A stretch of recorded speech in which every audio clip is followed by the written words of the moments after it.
ইয়ামাহার MT-15 এই বাইকটা তো সবাই চেনেন, সবাই নামও শুনেছেন। তবে এটার যে একটা নতুন ভার্সন লঞ্চ করেছে এটা কিন্তু অনেকেই জানেন। আজকে আমরা ইয়ামাহা MT-15 ভার্সন 2 এর নতুন একটা আপডেটেড মডেল নিয়ে কথা বলবো, যেটা বাংলাদেশের মার্কেটে এখনো পর্যন্ত লঞ্চ করা হয় নাই, তবে খুব শীঘ্রই এটা বাংলাদেশের মার্কেটে আসবে। নতুন এই বাইকটাতে তারা বেশ কিছু পরিবর্তন করেছে, যেগুলো বাইকটার জন্য কিন্তু খুবই প্রয়োজনীয় ছিল। তবে যেগুলো তারা পরিবর্তন করেছে এগুলো কি আদৌ কোনো কাজে আসবে? যাই হোক, সবকিছু নিয়ে আজকে আমরা বিস্তারিত আলোচনা করব এই বাইকটা নিয়ে। বাইকটাতে কি কি পরিবর্তন করলো, কি কি পরিবর্তন করলে আরো ভালো হতো, এভরিথিং সবকিছুই জানতে পারবেন।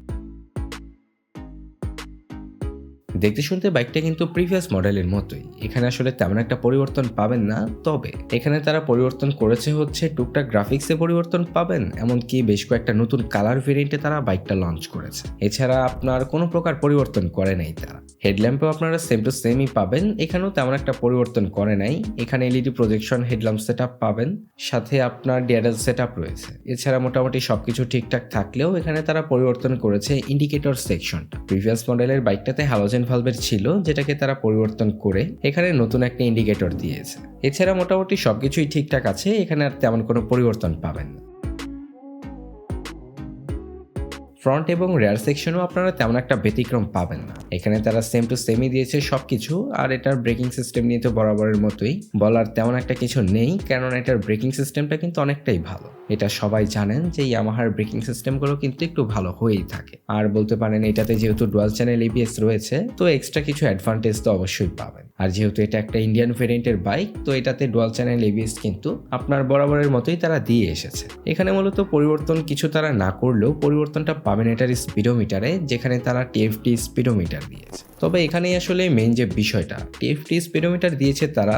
স্পিডোমিটারটা দেখতে শুনতে মোটামুটি ভালো লাগে, মানে এমনিতে ফিচার হিসেবে সব ধরনের ফিচার পাবেন। তবে এখানে তাদের কিছুটা পরিবর্তন করা উচিত ছিল এটার আউটলুকের ব্যাপারে। স্পিডোমিটারের ডিজাইনটা যদি তারা আরেকটু বেটার করতো তাহলে হয়তো ভালো হতো।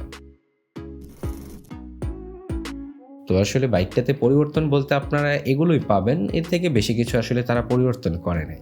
ইঞ্জিন সেকশনের কথা বলতে গেলে ইঞ্জিনটা আপনারা সেম টু সেমই পাবেন, বরাবরের মতো এর ইঞ্জিনটা যথেষ্ট ভালো। বলতে পারেন যে নতুন বাইক যেহেতু, তো ইঞ্জিনটা আর কি একটু তারা রিফাইন করেছে বলতে পারেন। এছাড়া আসলে তেমন একটা কিছু তারা করে নাই। এখানে পাওয়ার বলেন, টর্ক বলেন, সবকিছুই কিন্তু আপনারা বিগত মডেলের বাইকটা যেমন ছিল সেম টু সেমই পাবেন। তো আসলে পরিবর্তন বলতে বাইকটাতে তারা এগুলোই করেছে, এর থেকে বেশি আসলে তেমন কিছু পরিবর্তন পাবেন না।